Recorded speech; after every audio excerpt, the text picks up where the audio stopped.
Welcome to Better Together, a place where we dive deep into everyday subjects.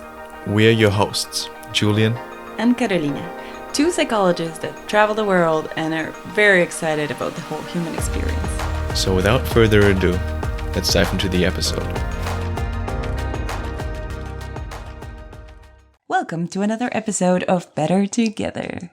Today we're going to talk about judgment. And circumstances have it that we are in Bulgaria in a digital nomad festival. So we have been meeting a lot of people. Like it's a 600 people festival. And every event that we go, every meeting that we attend, we meet 5 to 20 people. Like we get to have conversations with. And in those conversations, we very quickly assess who are the people that we want to continue talking and who are the people that we're like, well, maybe it's not so in alignment. And for this event, I actually gave myself the challenge of loving everybody. So I don't get to judge evilly, like be like, oh, they talk all the time about themselves, or things like that. I just get to observe it and still love them. And that's the idea. That's the wish that you have. That's the wish. That's the intention. So yeah, I'll share a bit how that's going, and then what other things are underneath. Yeah, but it's first of all a pretty big goal that you have. Is I want to love everybody at a 600 people festival. Well, so that I meet. Yeah, of course. But let's start from there, and because it's for you, it's a special thing that you really want to be positive and have this idea, have a positive outlook on a person. And I think that's awesome. And probably if you're listening to this right now, you'll know how hard it is. So just to recognize when you at work or your friend circle or just meet random people, you know how easy it is to judge people. Immediately. You look at them and like, I don't like this about you. We have this default. Mm-hmm. Just to bring in the impact that it has of how we judge people and how fast it happens. Yeah. And now from there, the idea is to flip it around. How can I love everybody? Yeah. And I think it has an added difficulty level, which could be, could be difficulty or could be ease, that as psychologists, we're basically trained to find all the flaws in people's reasoning and all of the downfalls of their personality. So when you see us in person, we talk to you and we like have a weird movement when you say something.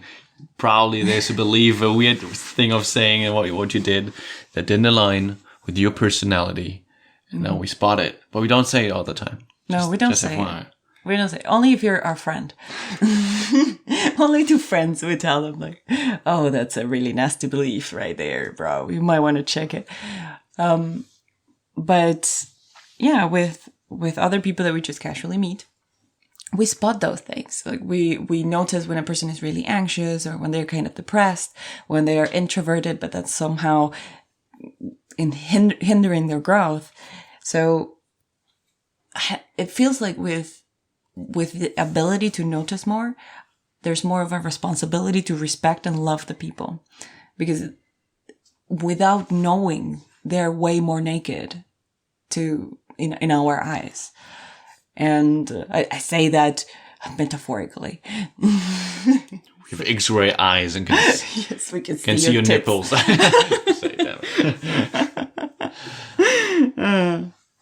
But yeah, sort of. Your thought tits, like the things that you don't want to show, right? Thought. Yes. So yeah, what was I watching? A keynote. I was watching a keynote to get inspired for my upcoming talk that I have in this festival. And I heard a phrase from A Course in Miracles, which is a book that is extensive and it's very dense read that I don't know if you know it, but it's like, it's about spirituality and just how to create miracles in life. That's my very like one line definition summary of the book. But at some point it said that you're not here to be transformed into love. You're here to erase all of the obstacles that prevent you from being what you already are, which is love. And then I was like, oh, okay, so I'm usually thinking that I see the shadows of people and all the parts that they want to actually hide or they don't even know they're there.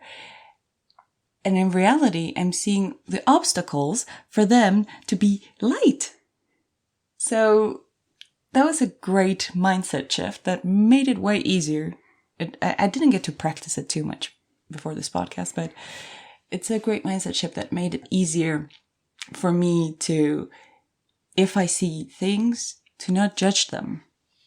Because it's really a goal of mine to just be in the presence of someone.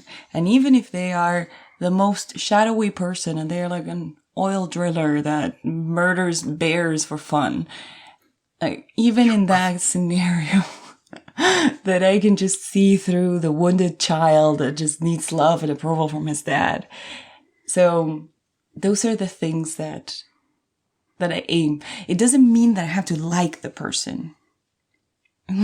It just means that I get to see through the masks and would have compassion for them, and have compassion and love. Like love is a brother to brother, sister to brother, like kind of the kind of thing that even if you don't like the other person, you can still love them and respect them. And you told me before how annoying you found it, that immediately when you look at people, you see the shadow, the bad side of people. You were so annoyed by it because you wanted to love everybody, but the first thing you see when you look at people is like all the shadowy aspects of them, because that's how you were trained, right, in psychology. Yeah. So that makes it even more of a bigger insight, understanding that there's such a shift, such a mindset shift from, okay, wait, I'm seeing not the shadows, I'm seeing their potential of becoming light, the obstacle that's hindering them from being nice, being kind, being awesome people. Yeah. And I think that's important, really, that shift. Yes. And so I guess now this was for you almost like a shift, a transformation to seeing that differently. Mm-hmm. And now I guess let's see it. What is maybe a thing, maybe for you listening right now, what's a thing that you think is your biggest obstacle right now, your biggest challenge, that you feel like it's your biggest challenge, which is actually just hindering you from being light, from being awesome? Yeah. By being like, we don't mean like an enlightened being, but a closer version of like your highest potential. Sure, let's bring it a bit closer. Being like you feeling really good, feeling that a lot of things are at ease, you're not really constricted and tight, and feeling good in general, I guess. Feeling content, maybe. Content, yeah. Yeah, because you will still go through sadness, even if you're pure love. Even if you're completely healed, you will go through sadness. So that's a part of the human experience. But yeah, I think it's a really good thing to think about. For me, I noticed that and I think this is actually a pretty general thing, but what I judge in others is what I judge in myself. And I made a list of the things that I judge in others, so then I can just use as a beautiful reflection of all the things that I judge in myself. And I found that it was mostly about being lazy, not showing up for what you believe in, being selfish, and not kind in general. And those are the things that I want to eradicate. Even if I have them to a little extent in me, I want to get them out. But I mean, they're there. Like we're human. I'm still like waking up some days and I'm in a mood and then I'm not kind, or I might get angry at people, or because they're like there's a couple of examples in my life that I was dealing with people that weren't reasoning and weren't respecting the norms of society, and I was so mad. I felt like they were just ruining humanity. So yeah, I fall for those things. And when somebody falls for that and is just so unapologetic about it, I judge them because, like, how could you? I can't. So why can you? And I think that's a nice realization as well. Like, whatever we judge in others, it's something that we want to eradicate within ourselves. You know, what's the quote? All judgment is rooted in self-judgment. Yes. That is so powerful, because then that finger point that you put on other people, oh, I dislike that about you. You notice that the other three fingers are pointing at you. So really seeing that what you judge in others, you only judge because you judge it in yourself, or partly, or some kind of that in yourself. Sometimes not always as direct, but usually there's something rooted in yourself. Mm-hmm. So it's a really nice reflection tool to see, what do you judge in others? Yes. Do you don't like when people come too late, disrespecting your time, when people are too invasive in the communications, or just step over the boundaries? Like. Exactly. That's why I bring it up. Here at that festival, there are a couple of people, we were already in a group and talking about a subject, and then people just jumping in and just take over the whole energy of the group and just make themselves comfortable, and just overstepping all those boundaries. Yeah. And that's something for me. Exactly. Yeah, because you would never allow yourself to do that. I would never do that. Like, how dare they? How dare they? Because I don't allow myself to do that. Because how dare I step over other people's boundaries? Don't allow myself to do that. Have a bad day. Although that's really necessary sometimes for me. Yes. Because if I don't step over other boundaries, first of all, I don't know where they are. And second, I cannot put up mine. Yeah. I don't have boundaries myself. So they're just a quick insight of, when you judge things, you can go quickly into, okay, why don't I allow myself to do that? Mm-hmm. What is something in me that is I don't like? Yeah. And I feel like there's other things that we might judge, or like it seems that we're judging, but it's things that we are traumatized by. So when there's trauma involved, like, let's say, for me, that I was like, I had a phobia for puke. When somebody had a weak stomach, I judged the shit out of that. But it was not some projection of weakness. It was like fear-based. Mm-hmm. So it was different. Or, for example, people that were mistreated, let's say, by a grandfather, and then they start hating old people for some reason.